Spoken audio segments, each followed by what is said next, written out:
അമ്മയെ കുത്തിപ്പരിക്കേൽപ്പിച്ചു. സംഭവവുമായി ബന്ധപ്പെട്ട് ഭർത്താവിനെ കല്ലടിക്കോട് പോലീസ് അറസ്റ്റ് ചെയ്തു. മണ്ണാർക്കാട് അക്കിയമ്പാടം സ്വദേശി റോബിനാണ് അറസ്റ്റിലായത്. പരിക്കേറ്റ പാലക്കയം ചെട്ടിയാത്ത് വീട്ടിൽ ശില്പ പെരിന്തൽമണ്ണയിലെ സ്വകാര്യ ആശുപത്രിയിൽ തീവ്ര പരിചരണ വിഭാഗത്തിൽ ചികിത്സയിലാണ്. ചൊവ്വാഴ്ച രാവിലെ ശില്പയുടെ വീട്ടിൽ വെച്ചായിരുന്നു സംഭവം. പ്രണയവിവാഹിതരാണ് ഇരുവരും. 2-4 വയസ്സുള്ള 2 മക്കളുണ്ട്. കുറച്ചു നാളുകളായി ഇരുവരും തമ്മിൽ വഴക്കു പതിവാണെന്ന് പോലീസ് പറയുന്നു. കഴിഞ്ഞ ദിവസമാണ് റോബിനും ശില്പയും മക്കളുമൊത്ത് പാലക്കയത്തെ ശില്പയുടെ വീട്ടിലെത്തിയത്. കഴിഞ്ഞ ദിവസവും വഴക്കുണ്ടായി.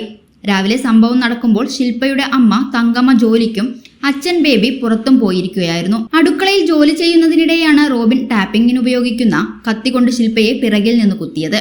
കുത്തേറ്റ് നിലത്ത് വീണ ശില്പയെ കണ്ട മക്കൾ നിലവിളിച്ചതോടെ സമീപത്തുണ്ടായിരുന്ന ബന്ധുക്കളും അയൽവാസികളും ഓടിയെത്തി. ബേബിയെ അറിയിക്കുകയും ഉടൻ മണ്ണാർക്കാടും തുടർന്ന് പെരിന്തൽമണ്ണ സ്വകാര്യ ആശുപത്രിയിലും എത്തിക്കുകയായിരുന്നു. യുവതിയുടെ ശരീരത്തിൽ പല ഭാഗങ്ങളിലായി 9ഓളം കുത്തേറ്റിട്ടുള്ളതായി ബന്ധുക്കൾ പറഞ്ഞു.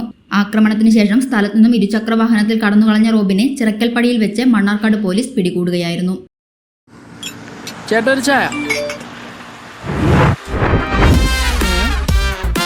സൂപ്പർ ഫാസ്റ്റ് ആണല്ലോ. ഇതിന്റെ കേരള വിഷൻ വൈഫൈയാ? ഫാസ്റ്റ് ഒക്കെ തന്നെ, പക്ഷെ Kerala Vision wifi connection free ആണ്. ചായ ഫ്രീ അല്ല, കാശട് Kerala Vision free wifi connection. Free ആയി കണക്ട് ആവൂ.